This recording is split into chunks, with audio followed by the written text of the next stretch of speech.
Welcome back to the Good Room. I'm Tully Mahoney, and today we're talking about good collaboration rooms in higher education and workplace settings with Jen Bussinger and Melissa Burns. Jen is an interior design director with over 25 years experience. She's passionate about workplace and its effect on an individual, with her work including both institutional and corporate headquarters. Melissa Burns is a lead academic planner with a range of experience in academic buildings, whether it's student services, integrated science complexes, engineering teaching labs, or maker spaces she's in. So Melissa and Jen, can you please tell me some about what drew you towards academic or workplace design? I actually explored a number of different areas of architecture and client types before I got into the higher ed market. Some of those were government and public institutions. And what I liked about the higher education sector is just that there is a tremendous amount of variety, even though the kind of main direction is similar. So a campus is going to have lots of different building types, and each institution has its own identity, but we're always trying to create long-term building solutions and really robust buildings and responses. And so there's a technical piece that comes with that, as well as just the engagement with the client that has come to be this sweet spot for me. Excellent.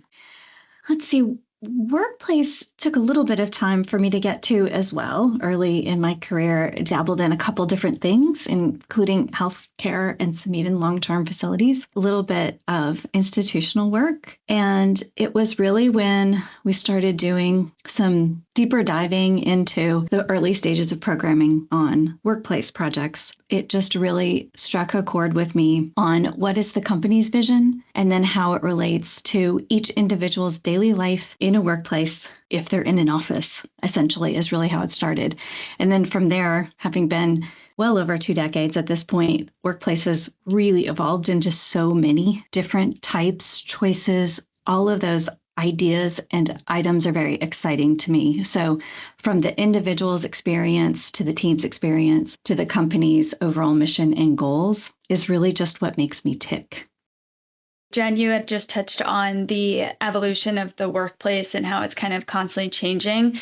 And I think that's something we also see in academic, especially with when classes move to online. I'm curious if any of the recent changes in workplace or academic has created a greater need for collaboration spaces, or they're used in a different way than beforehand. I think definitely one of the simplest ones for workplace is prior to the pandemic, we had focus rooms where you could go to seek quiet to do heads down work. Those focus rooms have turned into presentation rooms where an individual is on a mic and presenting to a client, but they need to be supported through technology in a different way than you were in a focus room or a phone room, where you need 2 to 3 monitors to effectively present and to collaborate. And that's just one of the examples. We're so ambidextrous now in the way that we collaborate with both in-person, hybrid, all virtual. And so being savvy in that way is really important, but that just continues to evolve and change really monthly. You know, it's interesting on the education side, the piece of technology, I think, also comes into play in collaboration spaces much more now than it did 5 years ago. Some of that is COVID. Some of that is just because technology evolves and is ubiquitous now. But as we plan projects, it's sort of amazing to me the amount of solutions where we talk about, well, how are we going to get power there? You know, there's a little bit about the number and types of spaces, but it's also in each one of those, students are going to have a laptop, a phone, and then do you get into other peripherals as they're presenting or, you know, in a team environment, and how many of those things need to get power and data connections, whether, you know, are we overpowering Wi-Fi and other things? It's where some of the technical side of what we do comes into play. It's not just what it looks like and feels like, but can you do what you need to do in there? And it's interesting, there's been sort of an evolution in the way classes are taught too, that it's not just an individual's work. It's very often teams or group work. Mm-hmm. So that group then needs to get together. And so finding places in the library or in the academic building that the class is being taught in are really helpful. So that's where the scale and whether they're enclosed, if you have a group that's trying to meet over Zoom, for example, you don't want to be doing that in the middle of an atrium. You're not going to be able to hear, and you're going to be interrupting other people. So that human etiquette component. But so having that variety of spaces and where they're located, but students are always on the hunt for them. And, we're working on a library renovation at a smaller institution right now.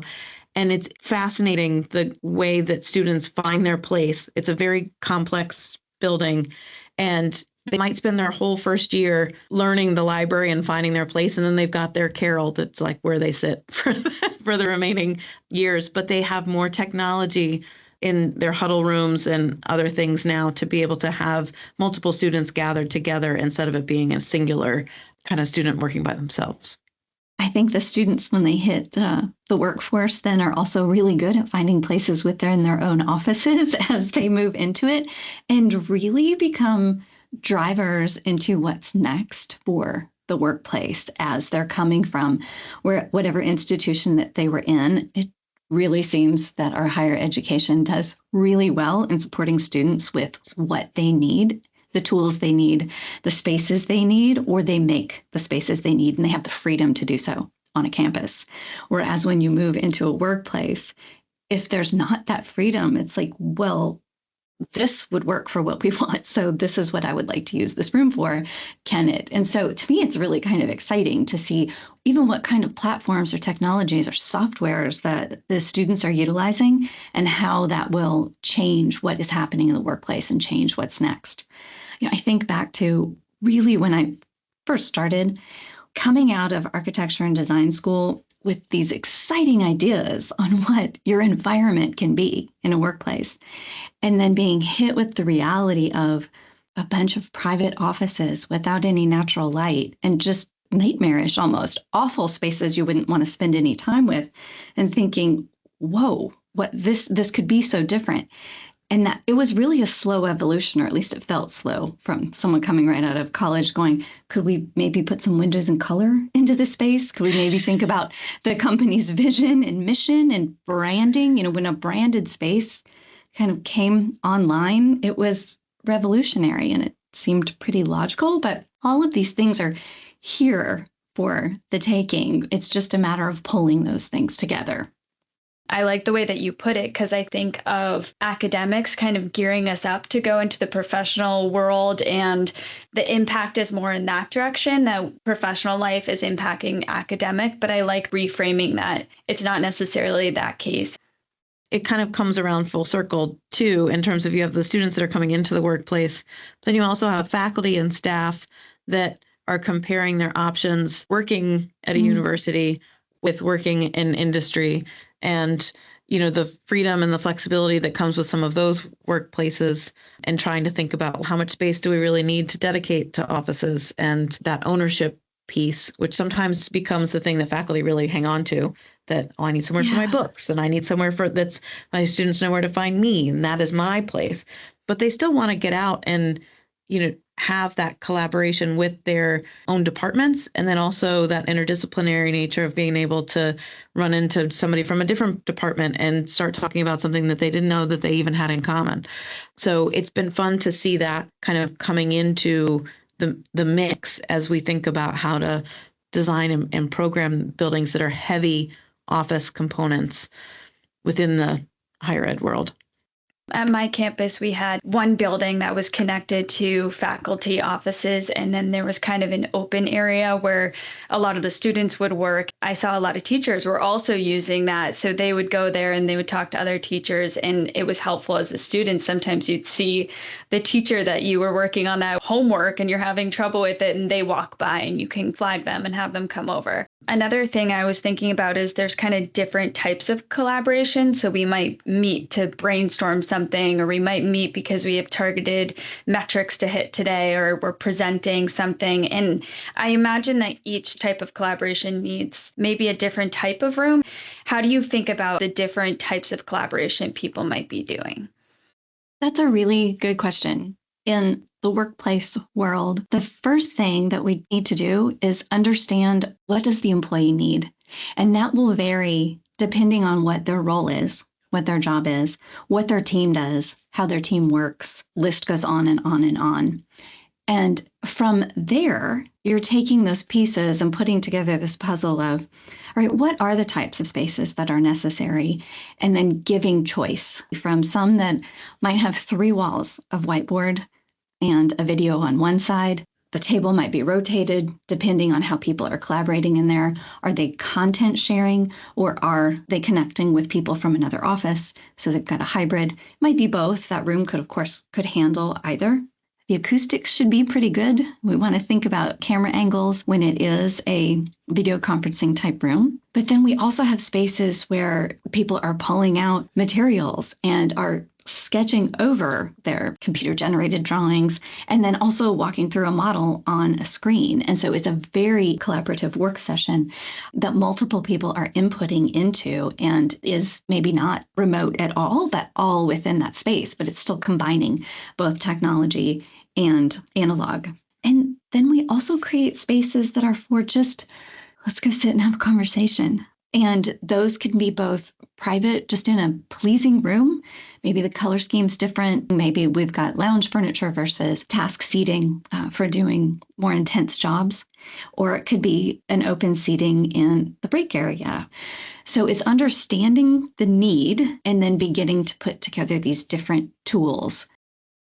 I think it's so similar. It's interesting as you were talking through that. I'm like, oh yeah, that's the space, this space, this space. Often in the work that I'm doing, at least, we want to make sure that we've got like that kind of public piece. So we'll often break down the collaboration portions of the building into maybe 4 or 5 parts. So you've got like large, medium, and small, and then enclosed and open. And you want some mix of all of those things. And we'll look at usually the full program of the building to make sure that some percentage of that is allocated to those collaboration spaces. So sometimes your classroom may become a collaboration space at night if it's not scheduled, and students know that they have a lot of technology to come back to that space. But we'll look at sort of the whole inventory of the building and then make sure that we've got categories that go with that. So whether it's big public spaces that could be used for poster sessions in a science building, but is the atrium with coffee on a 99% of the time. And then those open and closed spaces and the mix of them where they're located, so that you get that feel of the activity, like Jen was talking about, for each of those specific needs. We might then size them accordingly of, is this a group of 4 or 6? Is it a department meeting? So we need to make sure that there's room for 20 people in there. Like understanding those needs of why and how people are getting together to size them, but thinking about the inventory of the full building as well as by floor or by suite.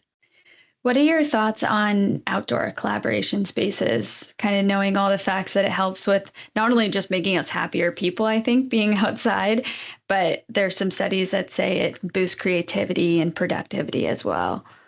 Absolutely. When there's the opportunity, if you're working on a first floor, if you're working on a full building project, both having immediate access to the outside and creating spaces within that, or having balconies off the other floors. Being in a high rise and having a balcony is a great opportunity. But if there isn't, actually scoping the space out and finding, is there opportunity outside of that? We do have several clients who they are, let's say, on the 18th floor, and there isn't an immediate balcony, but is there any other building amenity that has that? Or even is there a park space or something immediately adjacent, just to know that it's there?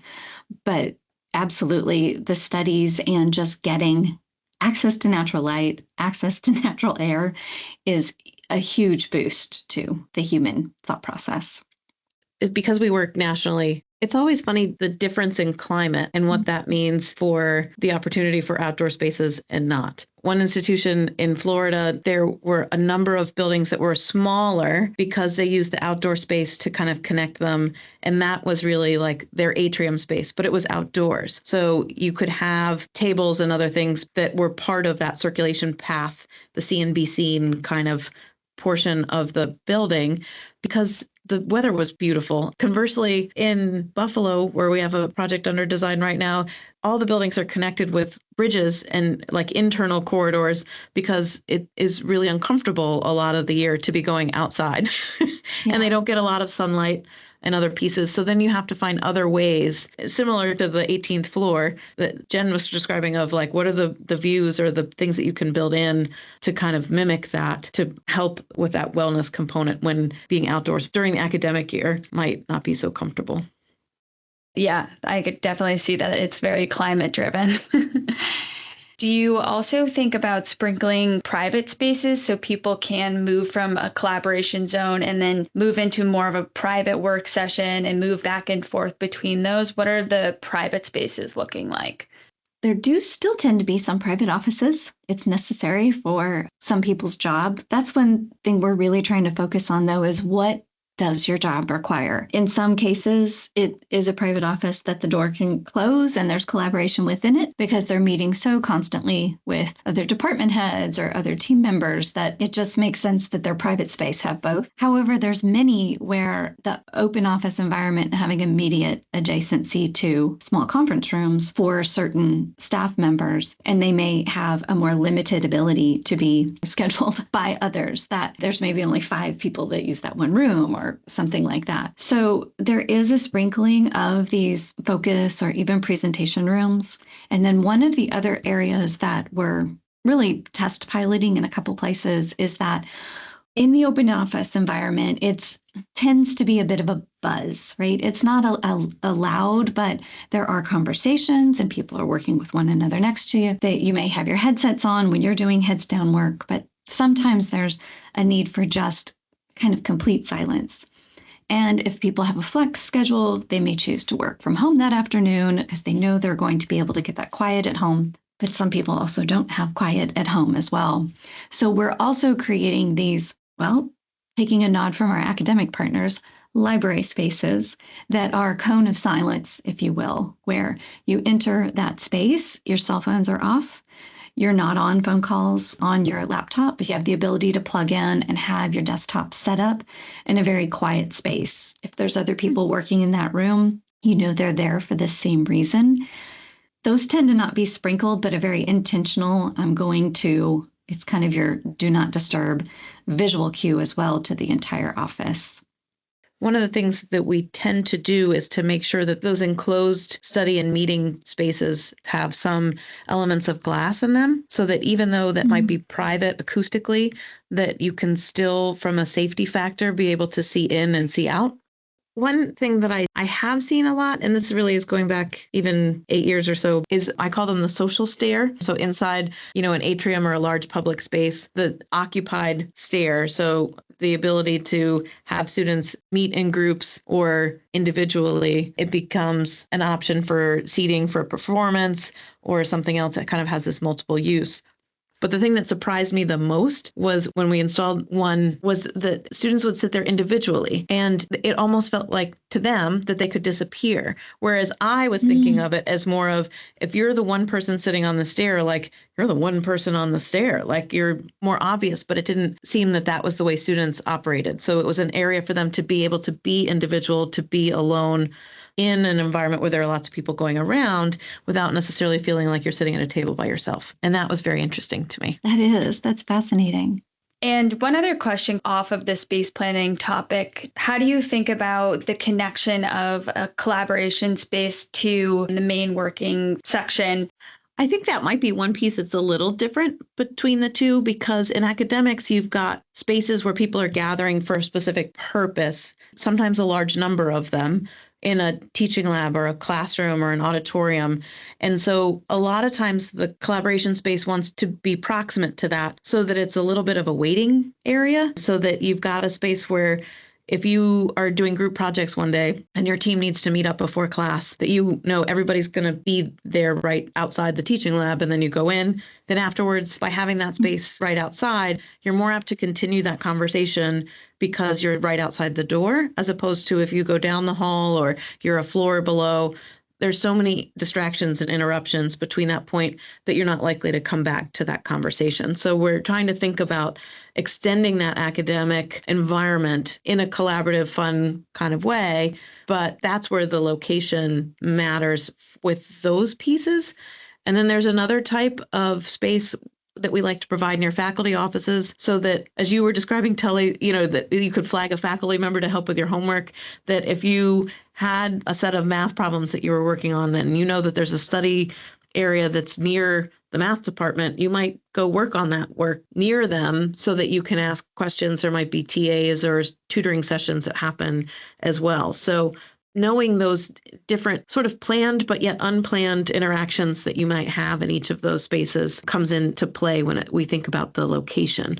In workplace, if we're working in an open office environment primarily, let's say, and you're working within teams, you'd like to be able to have those presentation or focus rooms pretty immediately adjacent to those areas. So they might be pods. Every certain number of people are small and medium conference rooms that are easily accessible as well. Then some of those larger spaces or your training rooms or collaboration cafes, places that generate more noise, do tend to have buffers between them and the workplace.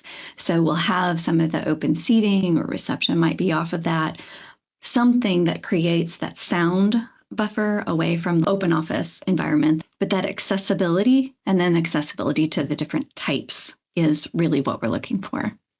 Well, we've kind of hit all of the topics that I was thinking about. Is there anything that you feel that I should have asked and I didn't, or any final notes? It feels we're in a little bit of that transition stage. Again, when pulling people back into the social settings of the campus, the workplace, and coming out of our homes again where we had been during the pandemic. And we learned a lot about ourselves during those years. And now really maybe challenging ourselves as to what did we learn? What is our most effective way of working, but also communicating and collaborating? And then taking that next step and I'm recognizing what really resonates and works with individuals on my team or the team as a whole. There are often times, I'll use some of my own teams as an example, we even sit right next to each other, but some of our meetings are still all on the Teams because we're focused on sharing our screens and flipping back and forth quickly or drawing on one another's. We kept thinking, well, we're all here, let's go meet in person. We're all here, let's go meet in person. But it became clunky. It really wasn't the most effective way to do it. On the flip side, there are other project teams that it is so hands-on, and we're using physical things in front of us as well, where it's easier to sketch and draw over things, that transition of, I'm going to switch. I've got a work from home day on Wednesday. I'm going to switch that to Monday or something, because the team tends to work the most together, say on a Tuesday through a Friday or something like that. So that next level of recognition is my hope for what will be trending, is this realization of how, as a community, we can collaborate more effectively. Yeah, that's an interesting point, Jen. It definitely takes kind of almost another level of emotional intelligence to know what everyone needs and then find how that impacts the overall team. Mm-hmm. Great. Thank you both so much for joining. It was a really fun conversation. You two both have a great week. Thanks. You too. Bye. Take care. Bye.